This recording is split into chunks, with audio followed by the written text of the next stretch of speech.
Morning 10th class. आओ बेटा, हम अपना जो है इकोनॉमिक्स का फर्स्ट चैप्टर विकास जो है उसको कंटिन्यू कर लेते हैं। उसे आज हम कंप्लीट करेंगे, ये इसका लास्ट पार्ट है। ठीक है, तो देखो हमारे यहाँ पर सबसे पहली हेडिंग लिखी हुई है मानव विकास रिपोर्ट। जैसे हमने अपने प्रीवियस जो हमारे लेक्चर रहे उसमें हमने पता किया कि क्या है विकास का अर्थ होता है, और विकास का अर्थ जो है सबके लिए समान नहीं होता है। ठीक है, विकास में केवल भौतिक वस्तु यानी कि आय का ही हम महत्व नहीं देते हैं, बल्कि अभौतिक वस्तुएं जैसे सिक्योरिटी, सुरक्षा, ठीक है, समानता, स्वतंत्रता और भेदभावपूर्ण व्यवहार नहीं होना चाहिए, इन सब चीजों को भी बराबर महत्व देते हैं। ठीक है, फिर इसके बाद मैंने आपको बताया कि किस तरीके से जो है अलग अलग राज्यों का एग्जाम्पल दे करके कि अलग अलग स्टेट्स का जो है अगर हम देखें कि कोई ज्यादा अच्छा स्टेट है वहां पर, तो कौन सी ऐसी चीजें हैं जिनके कारण हम उसको ज्यादा विकसित कह पा रहे हैं, और कौन सी ऐसी चीजें हैं जैसे कि स्वास्थ्य सुविधाएं मैंने आपको बताई थी। ठीक है, उसके बाद शैक्षिक सुविधाएं हमने आपके आपसे डिस्कस किया था। तो ये सब चीजें जो हैं, और उसके अतिरिक्त जो है शैक्षिक, और उसके अतिरिक्त जो है अगर हम देखें तो बिजली जैसी सुविधा है, ये कुछ बहुत सारी ऐसी चीजें हैं जो एक व्यक्ति को जीवन को जो है बेहतर बनाने के लिए आवश्यक होती हैं। तो मानव विकास की रिपोर्ट में जब हम इस बारे में हमें पता लग जाता है विकास से संबंधित कि केवल आय ही नहीं बल्कि अन्य चीजें भी महत्वपूर्ण होती हैं, तो ये हमारे लिए बहुत ही अच्छी बात है। लेकिन कई बार क्या होता है बेटा कि कई बार मान लीजिए जो है एक ऐसी लिस्ट आप तैयार कर लेते हैं जिसके अंदर आप यूं सोचते हैं कि कितने लोगों के पास मोबाइल है, कितने के पास सोफा सेट है, कितने के पास एसी है। ऐसी इस तरीके की आप एक लिस्ट तैयार कर लेते हैं जिसमें जो है ऐसी ऐश्वर्य से संबंधित यानी कि जो है लग्जरियस जो लाइफ जीने के लिए जो भी आवश्यकताएं हो वो सब अगर पूरी हो रही है, तो इसका मतलब वो राज्य या वो देश विकसित है। तो अगर आप इस तरीके से उसको डिफाइन कर रहे हैं तो आप बिल्कुल गलत सोच रहे हैं। ठीक है, अगर जो चीजें बहुत बहुत ज्यादा आवश्यक हैं और उन चीजों पर ही फोकस करके केवल उनका ही सर्वे करना होता है, उनको ही देखना होता है कि वो सही तरीके से प्राप्त हो रही हैं, तो इसका मतलब एक देश का विकास हो रहा है। अदरवाइज जो है वो विकास की जो रेखा है, विकास का जो लेवल है उससे वो डाउन जा रही है, तब फिर हमको ऐसे देखना होता है। ठीक है, देखो सबसे पहले तो ये है एग्जाम में 1 नंबर का आ जाता है कि what is the full form of HDI। तो HDI का जो है ह्यूमन डेवलपमेंट इंडेक्स, इंग्लिश में तो ये होता है बेटा, और हिंदी में होता है मानव विकास रिपोर्ट। ठीक है, तो मानव विकास रिपोर्ट बेसिकली कौन है? मानव विकास रिपोर्ट जो है ये क्या है, एक तरीके का जो हमारा UNDP होती है। ठीक है, UNDP के द्वारा जो है प्रकाशित मानव विकास रिपोर्ट देशों की तुलना लोगों के किस चीज से करती हैं? लोगों के शैक्षिक स्तर, उनकी स्वास्थ्य स्थिति और प्रति व्यक्ति आय के आधार पर करती है। ठीक है, भारत और उसके पड़ोसी देशों की 2006 की मानव विकास रिपोर्ट के कुछ संबंध आंकड़े इस तरीके से नीचे डाले गए हैं। वैसे हर साल जो है ये इसके रिलीज होते रहते हैं नए नए आंकड़े। ये आपको जो है NCERT के बेस पे आपको समझाया गया है कि कैसे जो है। देखो यहाँ पे श्रीलंका के अंदर जो है प्रति व्यक्ति आय कितनी है, अमेरिकी डॉलर के हिसाब से इतनी है। ठीक है, और भारत के अंदर जो है यहाँ पर 4390 है, यहाँ पर 3139 है। ठीक है, इसके अंदर जो है औरों के अंदर और कम है।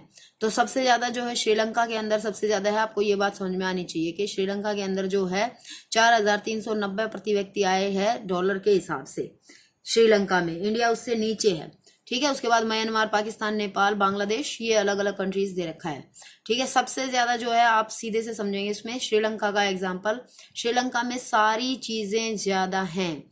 ठीक है, 74% जो है जन्म के समय संभावित आयु के 74% है यहाँ पर कि जन्म के समय संभावित आयु, जैसे कि नाम से स्पष्ट है कि व्यक्ति की जन्म के समय औसत आयु की संभावना दर्शाती है कि यहाँ पर लोग कितने दिन तक जीवित रहेंगे। यानी 74 ईयर्स यहाँ पर एज रखी गई है कि व्यक्ति प्रति व्यक्ति है जो है एज कम से कम 74 है, जबकि इंडिया में सिर्फ 64 है। ठीक है, तो इस तरीके से यहाँ पर साक्षरता दर देखो आप 15+ वर्ष की जनसंख्या के लिए, कि जो हमने बात की थी 6 से 10 वर्ष की आयु तक के बच्चे जो पढ़ते हैं उनमें, तो उनमें जो है श्रीलंका में 91% आ रही है ये। ठीक है, उसके बाद जो है उसके बाद देखो तीनों स्तर के लिए सकल नामांकन अनुपात। तीनों स्तर का मतलब क्या है? यहाँ पे प्राथमिक, माध्यमिक और उससे भी आगे जो बच्चे पढ़ाई अपनी कंटिन्यू रखते हैं, तो वो 69% है। ठीक है, और विश्व में मानव विकास सूचकांक HDI में उसका क्रमांक यानी कि 1 2 3 4 5 6 7 8 ऐसे जो है रेटिंग होती है बेटा। ठीक है, तो उस रेटिंग में जो है श्रीलंका का कौन से नंबर पे है? 93rd पे है श्रीलंका। इंडिया जबकि जो है 2004 के आंकड़े हैं ये। इंडिया जबकि कौन से नंबर पे था, 126 जो है 126 नंबर पर जो है इंडिया रहा है।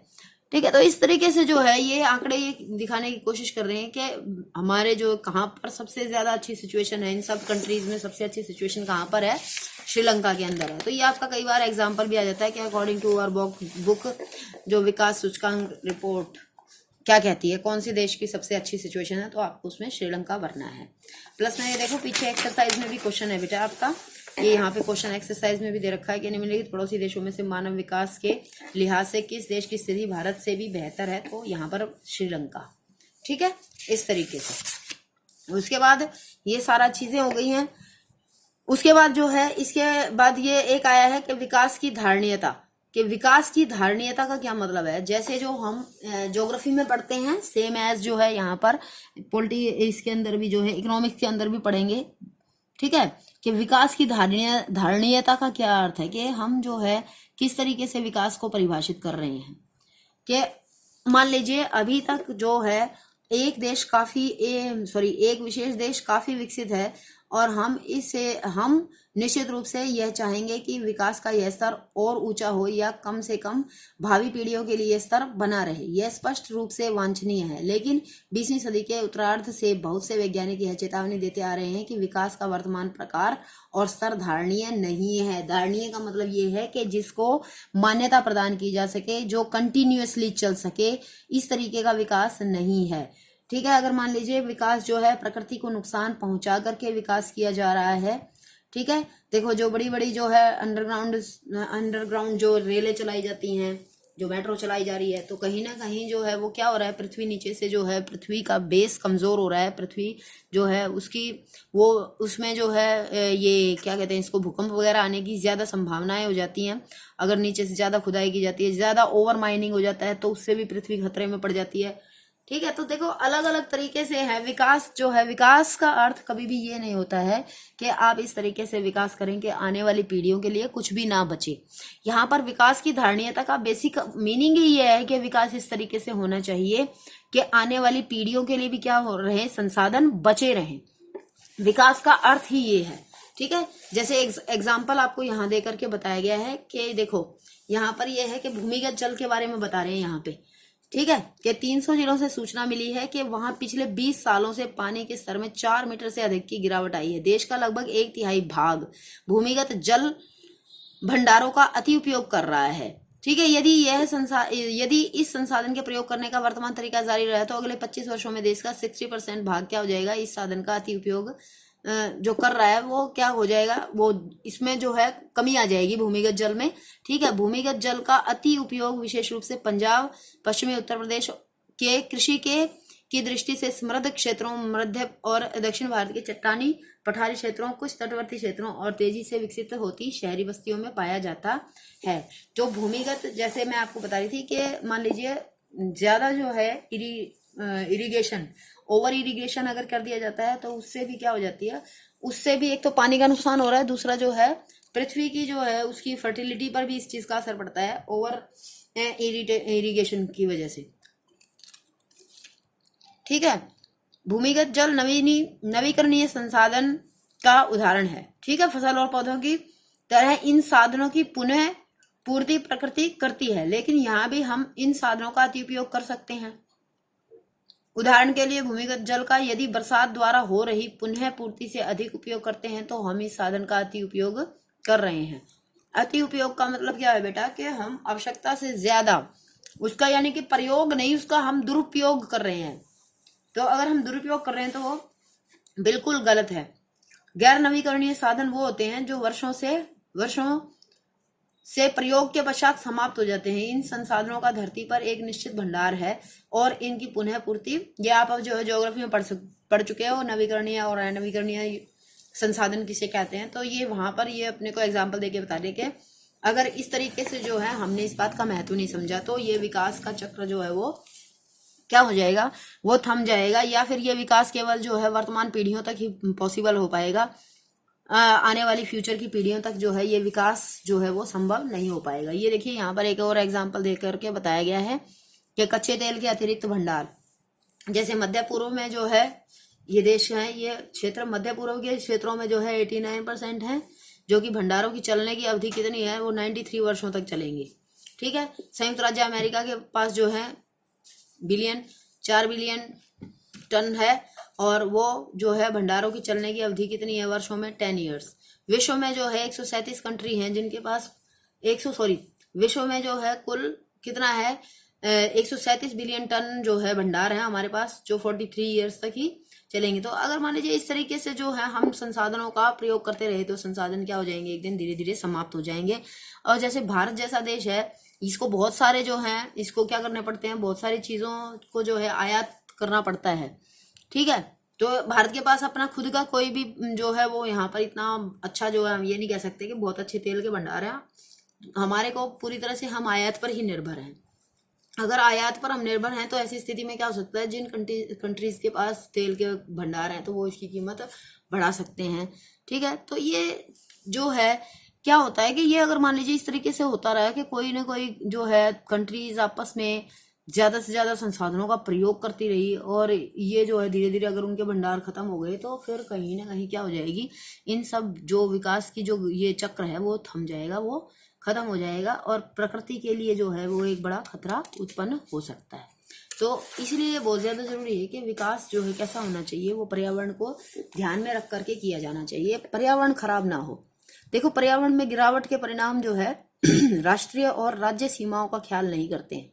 यह एक क्षेत्र या देशगत विषय नहीं रह गया है, कि किसी देशगत का मतलब कि किसी एक कंट्री का विषय नहीं है ये, कि हम यूं कह रहे हैं कि भाई विकास जो है पर्यावरण खराब हो रहा है, तो किसी एक कंट्री के लिए नहीं हो रहा है पर्यावरण खराब, वो सभी पूरे वर्ल्ड के लिए हो रहा है। तो हम सब का क्या है, भविष्य परस्पर जुड़ा हुआ है। हम सब का किसका, विश्व की जो जनसंख्या है उसका।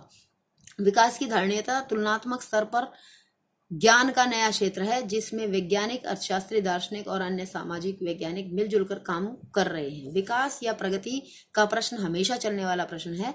हर वक्त में हमें व्यक्तिगत स्तर पर और समाज का सदस्य होने के नाते यह प्रश्न पूछने की आवश्यकता है कि हम कहाँ जाना चाहते हैं, हम क्या बनना चाहते हैं, और हमें हमारे लक्ष्य क्या हैं। इसलिए विकास पर बहस जारी है कि विकास जो है यूं ही चलता रहेगा।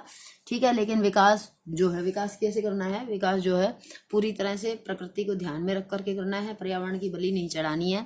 पर्यावरण को ध्यान में रख करके, मानवता को ध्यान में रख करके, राष्ट्रों को जो है परस्पर एक दूसरे के साथ इस तरीके से जो है तुलनात्मक स्तर पर जो है विकास नहीं करना चाहिए, जिससे कि सभी राष्ट्र जो है विकास के नाम पर विनाश की तरफ बढ़ चले।